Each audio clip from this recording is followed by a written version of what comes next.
A miracle is a statement that the natural world is real and that the laws of nature have been put together by a supernatural God. Because it's a supernatural God who created those laws of nature, he can introduce his hand and change the laws of nature and perform what you and I call a miracle. If you and I are standing underneath an apple tree, 100 times out of 100, if the apple disengages from the branch, the law of gravity causes it to hit the ground. But if when one apple disengages, I reach out my hand and catch the apple, it will not hit the ground. The introduction of my hand changes what would happen to the apple. So a miracle is the introduction of the hand of God into a natural process that brings about a change. So now you're trying to make an analogy between true physical, you could explain with science and within the laws of natural law, how introducing a hand could stop an apple from hitting the ground. You're not suspending the law of gravity. You're working within the framework of what the natural laws are, and they're still consistent if you introduce your hand. You're playing a semantic game where you're calling the introduction of, you're trying to analogize the introduction of God's supernatural hand and truly suspending the law of gravity with an actual person just holding something out and stopping it with material force. These are different things. I think you're ducking a contradiction you've cornered yourself into here where you're saying that God he can't suspend natural law or change natural law. What you said was 2 + 2 = 5. He can't do that.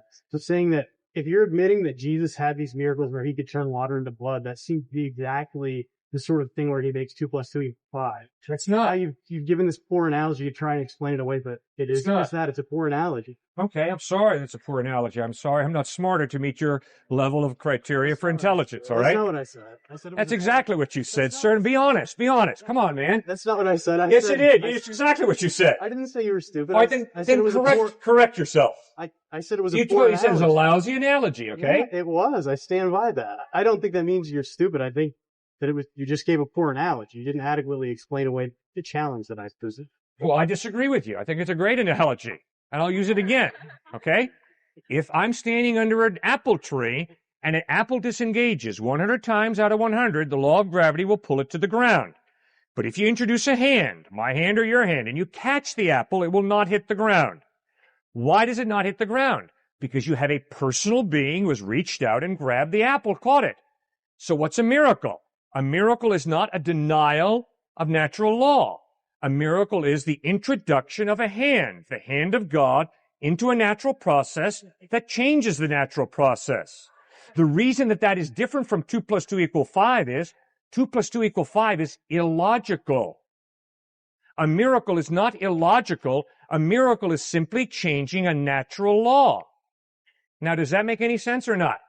No, I still don't think it does. So well, we disagree, okay? Yeah. So one of the things I noticed about the way you explain that was whenever you're explaining the first piece of the analogy where the human is sticking their hand out, you said a personal being. I think a more honest phrasing of that would be a material being is sticking its hand out and stopping it from hitting the ground. And I think this is sort of the distinction here. So you can call God a personal being and saying he's sticking his hand out too. He's an immaterial being. Whenever a material being is sticking their hand out, of course, you're still operating within natural law, where materials can interfere with other materials. And gravity is still, even if a hand is right here holding the apple, gravity is still exerting a force on that apple, regardless of whether or not it's resting on something, right? If God was doing this thing where he's an impersonal being. If Jesus was a personal being, sure, you can say that. But what we're talking about now is God as an impersonal being interfering with natural law somehow. An immaterial being doing that. Yeah. This is why this analogy doesn't work, because you're trying to compare. We disagree. I think it's a great analogy. Obviously, every analogy has limits.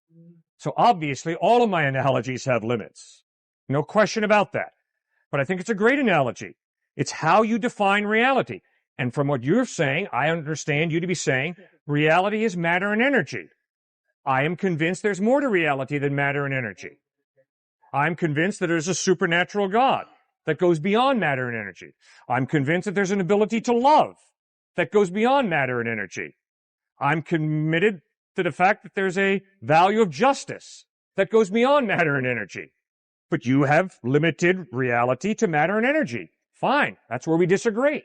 Well, when we're talking specifically about miracles, I think it's an important distinction to distinguish between matter and material reality and what you're calling matter and energy and these supernatural non-matter and energy forces. Fine. And that's why you're... Fine. All I'm saying is I disagree with your limiting reality.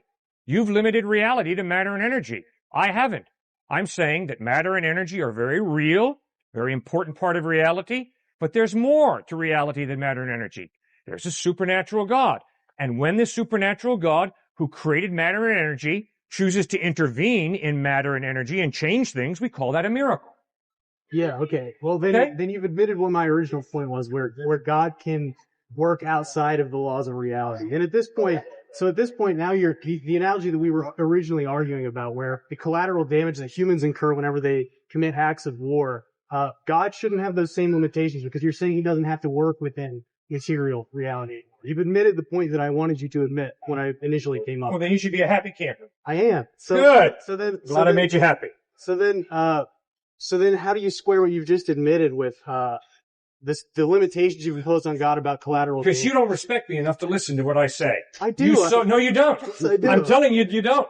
Because what I hear coming from your mouth is a clear contradiction of what I've been trying to communicate. So either I got to go take a course in communication, or you got to go take a course in listening. Because we're totally disconnecting. You contradicted yourself. No, I haven't.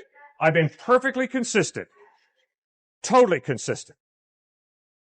I don't think that's true, but We disagree. okay, that's okay.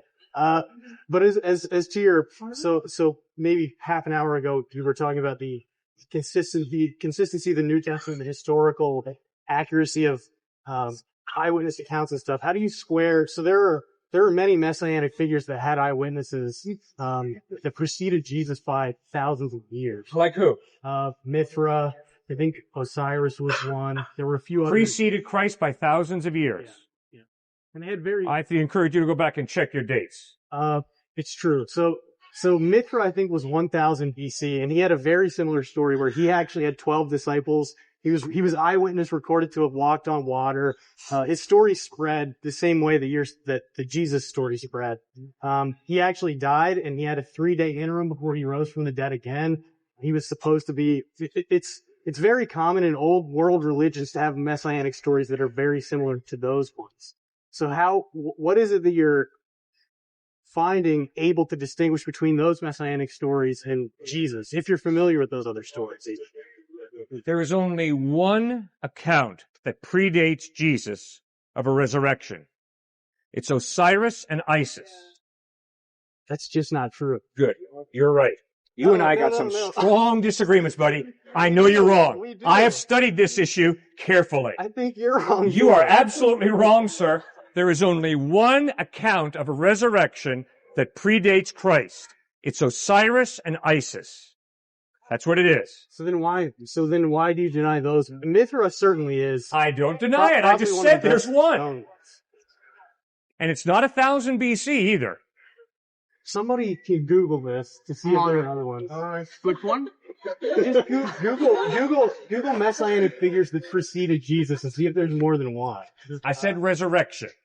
Yeah, well, okay. Yeah, by and Osiris and Isis are not an historical resurrection. I think at least 3 or 4 different messianic figures, but only one resurrection. Mithra, I know for a fact that Mithra rose from the historical narrative. I don't in historical narrative. I don't think he actually did. I don't think anything. It's written in historical narrative. Yes, yeah. He had disciples who wrote. That would be totally false. Egyptian mythology is clearly mythology. No, it is not an historical claim. Mithra was Zoroastrian. Yeah. I don't think he was came down. I got a list of like 6 or 7. Oh, okay. Okay. Good. Give me all the historical narratives that record an historical person who dies and rises from the dead pre-Christ. To explain his analogy, give me one. What he's saying is that with the water and wine, God would bring his supernatural hand and change the water into wine without creating new energy or matter. That's literally introducing atoms that weren't in the solution. But by taking the matter that's already there and changing it.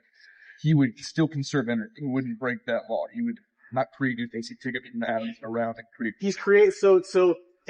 The same volume of wine has listen. I understand what you're saying. Why don't you listen, okay? Come on, we've been talking. I'm trying to explain. If you want to go talk with him, go ahead. I'll get on to somebody else, okay? But you and I have had some fundamental disagreements. So I want you to go out and get the evidence that there is pre-Christ historical narrative of a resurrection. This guy said he had 6 of them. Good. Give me one of them. Buddy Harmer. Who? See, buddy, it's a laughable issue you're raising. It's laughable. It's funny. The fact that you're not familiar with them doesn't make it laughable. Give it that it's to me. not true. Give it to me. I'm waiting. Okay, the reason turning the same volume. No. We're not going to go back to that, okay? All right, buddy. Have a good afternoon. Who's next?